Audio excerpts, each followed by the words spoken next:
Hey everybody! Sometimes a manufacturer listens, and last year a bunch of you said you wanted to see this floor plan, and they made it happen. This is awesome. Welcome everybody, Josh the RV Nerd of Bish's RV, and last year the FSX division, the little brother, small guys from the Salem Wildwood group, started making a new series of tandem axle floor plans. And their first one was very much like this, but it had bunks on the back. And the number one bit of feedback people said was, it's awesome, but I don't need bunks. Can't they make one without it? And baby, it took them a while, but they have nailed it. This floor plan is awesome. Now, I try to be fair. It's got a couple things like, this is just my personal opinion. I don't personally care for the second sink in the bathroom. But other than that, there is very little in this RV that I am not happy with. Now, it is a budget-focused, a budget-targeted kind of camper. But the thing is, this is one of the most open and spacious feeling no-slide couples campers I think maybe I've ever seen. The campsite of the RV has excellent window coverage, whether you've got big windows on both sides of the bedroom, awesome cross breeze airflow, with a king-sized private bed up front in a small budget camper was a total shocker to me. Also, a really good campsite window coverage in the kitchen area, amazing countertop space, really good storage. But instead of a traditional sofa dinette situation, they went with like a full L lounger super sofa kind of thing with a floating table that you can bust out when and where you need it. And I personally like that. If you're someone's like, no, I gotta have a traditional dinette, this is not the right camper for you, and that's okay. There's plenty of other things. I like stuff that's a little bit different though. Big rear bathroom on this, lots of space, lots of storage, but the RV weighs less than 4,800 pounds. This is I think this thing's going to be a hit, and I can't wait to hear what you say about it. I'm going to try to share good, bad, ugly, and in between. Let me know what you like. Let me know what you don't. Leave me some comments, and let's go. Okay, so I am actually, even though it looks like I'm camping in the woods, I'm in a live dealer display, and there's a lot of people out here who want to take a look at this. And the team that actually manages this product, they were kind enough to say, we'll give you an hour to go through it. And I want to try to, make sure I can honor that as best I can, because otherwise there's no way we're going to be able to get any footage without about 400 bodies rolling through this thing, because this has been kind of a showstopper. So a couple things I noticed right away. They put a ton of lighting in this thing. I almost question if they couldn't cut that down by like half, but it lights up so nicely, and each of those lights can turn off individually. They also still maintained a centralized Coleman Mach air. Now, two things. I actually do have the air running right now. This is the volume on direct dump mode. And then if we flip over to centralized, I have no idea how that sounds on camera, and I don't use like noise canceling audio equipment. This is very much the ambient sound that you'll hear in the RV. So if you were sitting or standing next to somebody and they were talking, it would come through about as clearly as I am right now. But I'll get you spun around in a minute. I love these big L lounge super sofa kind of things. And if you're wondering like, yeah, but what about dining? You may have spotted under the sofa, there's actually a table included with this. We'll get to all that in a minute. I do want to mention real quick, it is 6.5 foot tall inside. So it's not quite the, big spacious experience that some RVs are, but that's not what this RV is intended to be. Although I'm sitting here on the sofa facing straight back, and I realize that is an absolute staring contest champion toilet arrangement where you can just eyeball one another until one of you finally flinches. And that's how you establish dominance, ladies and gentlemen. Pardon me. What I like about this RV, though, the seating, the campsite coverage, and the smart use of space. Now, there's things about it that some people are not going to like. Like, this could be an instant deal breaker for you, so if you appreciate that I point this out, I don't know, toss me a little like on the video at least. That's an electric oven, convection, microwave. That's not a propane oven, nor is there a propane oven option. That's just how this one is. But this is really intended probably more for people who either camp in parks and have electricity, or people who camp in the boondocks and do a little cooking outside. Although, to be fair, some factors like the holding tank capacities are not super boondock friendly. But like the viewing the campsite viewing off this RV is incredible. Let me actually back up and not stick you all the way out that giant window right there. And look at the campsite window coverage that we have. The thing is, there's more than you even realize in just like the living room. Because this whole side of the RV is open, you can see all over the place. So you can keep an eye on your kids. If they start screaming bloody murder, you can see what's going on. And the countertop space in this thing, the dedicated prep space, is fantastic because you have a full 3-burner stovetop. You have a big farm sink. You just also have some good dedicated countertop prep space. And if you choose to add some entertainment, that wall right there, straight across from this bench lounge sofa thing, if you choose to add a TV, that's right where it could go. Or you could actually get like a pedestal mount TV that you remove for transit. Like maybe you've got an extra TV in your attic or your basement or something. You could absolutely, put something like that in here. Now, the RV has some really awesome qualities. It's got a couple shortcomings as well. One of the cool things, it's super duper pet friendly. It's very good for kids and spills because we don't have any sort of floor ducted heating, although the RV does have centrally ducted heating because you have a private rear bath, private front bedroom. They want to make sure that everything stays kind of comfortable here. Now, for airflow, man, I don't know that you can get better airflow on this because you don't have the slide out to put extra slide side breeze windows on or anything like that, but you do have these gigantic opposing windows there. But remember I said it's got some good qualities and bad qualities. I love that they really did try to not waste a lot of space. They really tried to incorporate a lot of extra storage in it. But as you're kind of seeing here, it's easy to close these doors. They're auto-close doors. It's not a flaw, it's a feature.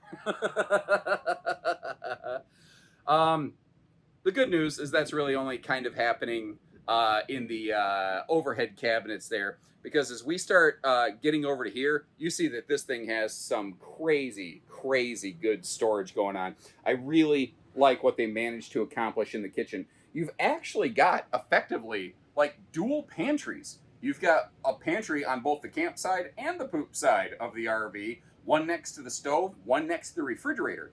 So there's actually some really good total storage space going on here. And that is one of those 10 plus cubic foot, 12 volt compressor fridges.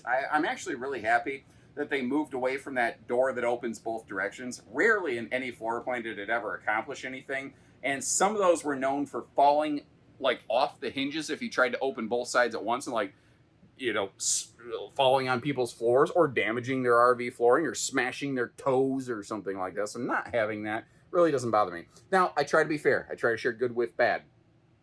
If you use that stovetop, because you got the giant window with no overhead cabinet, notice that you don't have a stovetop exhaust vent hood. So instead what they did to try to compensate for that is they added a vent here. Now it is a small power vent fan. Could that be upgraded? Certainly. It's the exact same kind of vent fan that you're going to find over there in the bathroom as well. The bathroom is also, in my personal opinion, and I'm sharing a lot of what I call, just my preferences. And it's okay if you see something different and feel like, I don't agree with that. I totally respect that. I'm looking at it the way that I would camp with it. First of all, the space around the toilet, I don't know that you could ask for better unless it was mounted on the roof away from everything. But that would be a little uncomfortable, I think. I love this rear window. And where they took this thing and cranked it up to 11 is they went with max mirrors for the double Lipitorge storage galorge. And not only is this a big bathroom, it looks even bigger than it actually is. I tell you what, as long as we're staring at this thing, I'll get you the storage in a second. Before I get there, I do want to say on the way down, if I could change one thing inside the RV, it would be to go to a single sink instead of a double. I personally struggle with the RV industry's insistence on dual sink situations, giving you a look at the storage here, by the way. But I don't know. That's my opinion. Am I wrong? Do you like the double sink, the double lavatory setup on this, or would you prefer a single sink and maybe a couple drawers or something off one side? I don't know. Leave me a note. Let me know. Would you like the sink left alone? Would you like the two sinks left alone? Would you prefer one sink? And would you like it left, right, center mounted? Personally, I'd prefer one sink, and I'd like it either in the middle or the left to maximize the counter space. I also want to point out, I want to give them some credit. They included some good, dedicated, enclosed linen storage space over here that for a more budget-focused RV, I wasn't necessarily expecting. I noticed, too, they've also got some nice magnet holdback hardware on these. Back it up a little bit, that is a pretty nicely sized rectangular shower. It is a shower curtain, not a hard enclosed kind of shower door. But again, trying to actually, do my own stunts and put myself on the line, notice that when I step up there in the shower, my head don't fit. And unlike OJ's glove, where if it don't fit, you must have quit, according to Johnny Cochran, if my head don't fit in the shower, I feel like I don't want to camp in it. However, I have an idea, and I'm wondering if they can do this.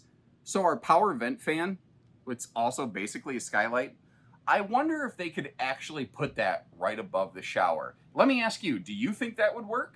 So, for confirmation of what I was suspecting or hoping they could do, I actually grabbed Mr. Nick Schneider. He's really not even sure what he's in for here. If you watch my videos, I bet you can guess, though.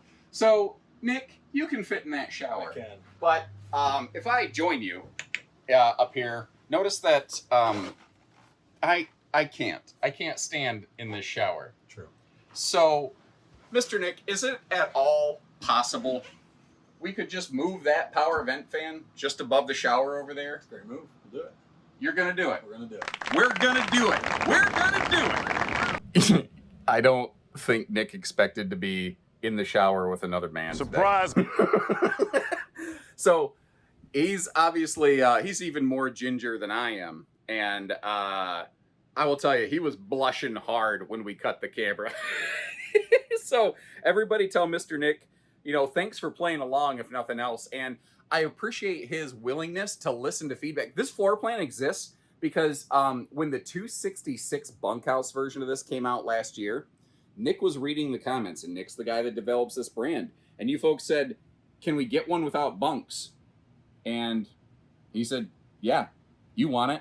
I'll build it. So I think it's really cool that he's paying attention here. Now, this is good for more than just seating space. First of all, this folds down into a giant sleeper. Frankly, this is a bigger sleeper than if you traditionally have a sofa and a dinette.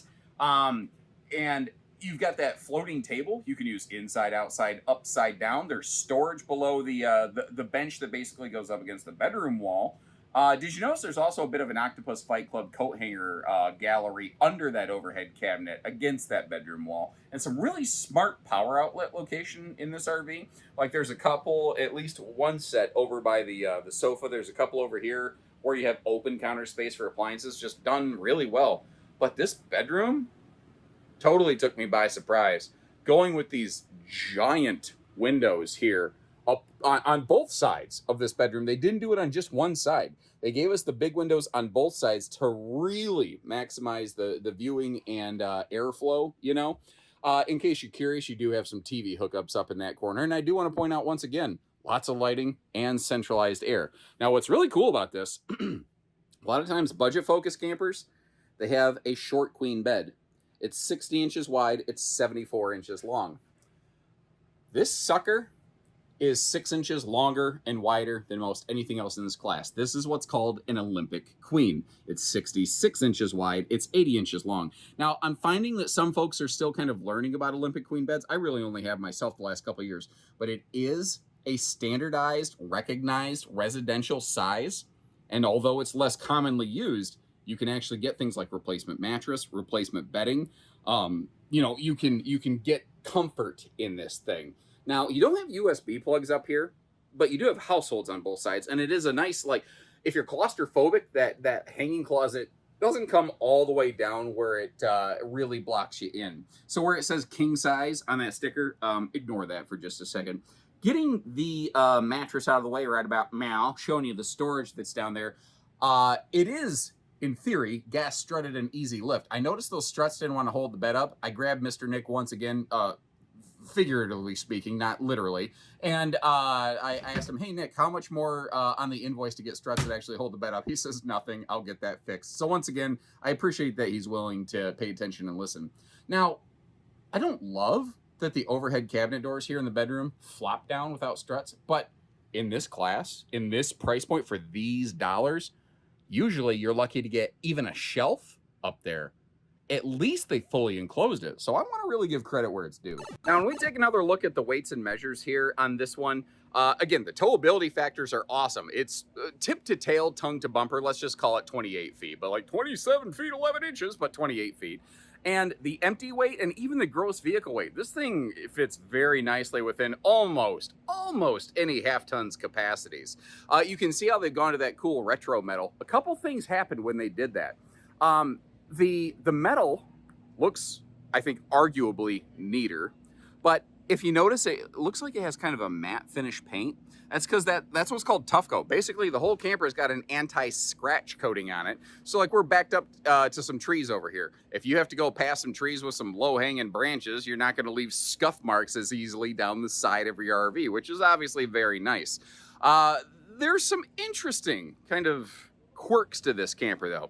They were really budget targeting this, and they did opt to go for a single propane bottle instead of a double with like a swap over regulator. Theoretically, you could always upfit those things after the fact, after market, but that's not what's equipped on here. It seems like it's really a hard corner cut, and for some people, for hardcore boondockers, yeah, it's maybe not ideal. But you've got a water heater, a furnace, and a stovetop burning propane. And this isn't like some kind of crazy Arctic camper. Like, you're not going to be in this thing when the snowflakes are flying. It's really not what it's made for. So you're really not actively burning a lot of propane in this thing very regularly. But if that doesn't work for you, totally respect that. If I could wave one magic wand and change one thing on this RV, it's that awning. It's that little awning. I would at least run the awning to the back of the camper because they can't extend it forward. It's literally not possible because you got that big bedroom window and then you got that baggage compartment door down there. So pulling the awning forward, not possible. Stretching it back would be possible. It would cost a couple bucks. I get that. But for me, that's juice that's worth the squeeze. I tell you what I would do, though. I wouldn't let that stop me. I'd go get like a quick up-down kind of screen room, and I'd bring that along with me. So I'd have some extra bug-free patio space when I needed it. Now, we are really back in the weeds here, so I'm not going to be able to get you the best 360 coverage. I do want to make sure I point out, though, that it does have a handy little gas grill quick connect if you are so inclined. And I'm going to try to not get a pricker bush up my backside getting you the footage here, but I do want to at least showcase real quick, it is telescopic ladder prepped, and it does have a fully walkable roof. By default, it's prepped on roof and side for solar, but there is no standard solar on it. There is an optional 200-watt roof package, though. I also like how they went with a white shroud on the air conditioner. It just makes the AC not have to work quite as hard. It takes just a little bit of an edge off the unit so that when it's a hot, humid day like this, you stay a little more comfortable inside this RV right here. And I want to give them credit. They could have saved a little more money by not tinting windows, by not giving you airflow windows, but they are very function first on this, you know, and maybe it's not always the flashiest, fanciest thing, but I think generally speaking, it pretty much gets the job done. They also have a really nice front pass-through here. I'm going to go past the air conditioner condensation drippage, and you can see how they've got a whole bunch of like display totes up in there, and there's still available space. And they gave us a big baggage door on both sides. Now, it's a magnet holdback. It is the conventional kind of twist latches that I know not everyone loves, but they're just not at the budget point for slam latches, apparently. One last handy little detail. It's a single sewer outlet, and all of your hookups on the RV, they're over here in the back corner of the camper, which is, for any sort of park use, absolutely the best location for this stuff. But again, I try to be fair. This isn't necessarily for everybody. Like, it doesn't have massive holding tanks. It's not going to be great for spending really long time off grid. You're going to have to probably add some solar, bring a generator, stuff like that. You may want to have to come up with some kind of water solution, you know. But for someone like me, who's a casual spring, summer, fall camper, I go out a couple times a year, and I tend to have full hookups.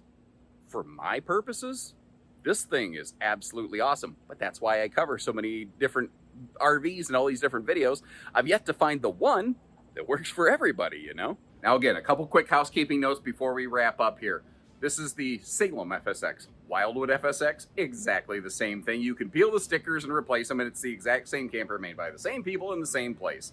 Now what's interesting is they actually do have a kind of sister, brother, cousin, uncle called Ozark over here that has, basically they take the FSX trailer concepts that we just looked at and they expand on them further. So if you kind of like what you see here, but you want a little bit more, peek through the Ozark lineup, and I've got some videos on some of those out there. But in the meantime, I'll leave you some links in the description where you can check for pricing and availability, and maybe I'll dig out some videos on a couple other no-slide couples models, and let me know which one you'd go with and why. I'll tell you, this thing's kind of got my motor running a little bit. I like this. I would camp this. I would totally camp the crap out of this. Let me know what you think, though. So take care, stay safe, have fun, and happy camping, everyone.